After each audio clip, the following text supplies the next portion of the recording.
This weekend, people in the area have a chance to come and see open gardens just like this one. The event, which has been running for a few years now, encourages people to look at and learn about nature. It's to raise funds for the newly refurbished St John's Place, which was St John's Church formerly, and it's now a community centre, brilliant community centre, but they obviously have to keep raising funds, so they do a yearly open gardens where people can come in, walk around, look behind the gates of Lower Bemerton, have a look at the river, and that money will go to St John's Place to keep it going. Over the years, the event has been raising money for St John's Place to renovate and rejuvenate the community centre. They have raised £750,000 since the event began, but the advantages go beyond the money raised. So I think it raises awareness of St John's Place as well. So there are many activities that go on in there for the community, from older members of the community, activities and workshops, to younger members. So the school opposite St John's Place is very involved in St John's Place as well.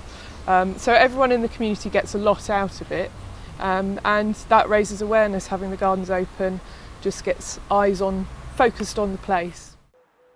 The Secret Garden in Salisbury run many projects and events, and with this one being just down the road, there's an opportunity for there to be a very local feel.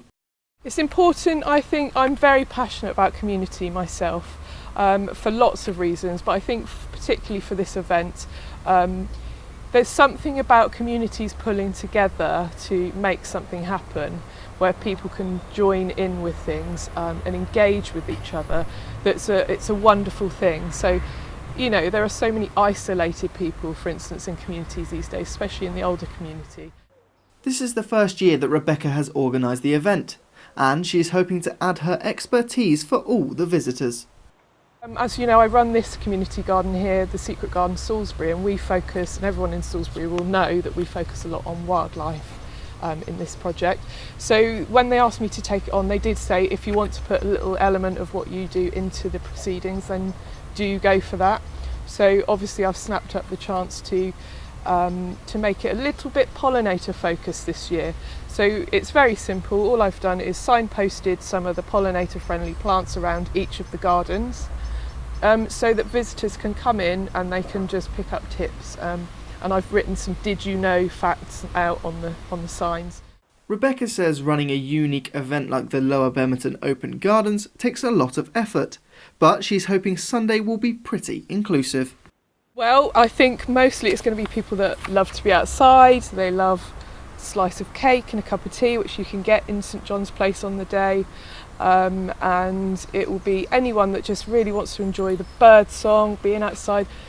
Interest in history as well. People come along that are interested in the history of the church, or maybe the houses along Lower Bemerton, lots of which are very old. So I think it'll appeal to lots and lots of different types of people around the community.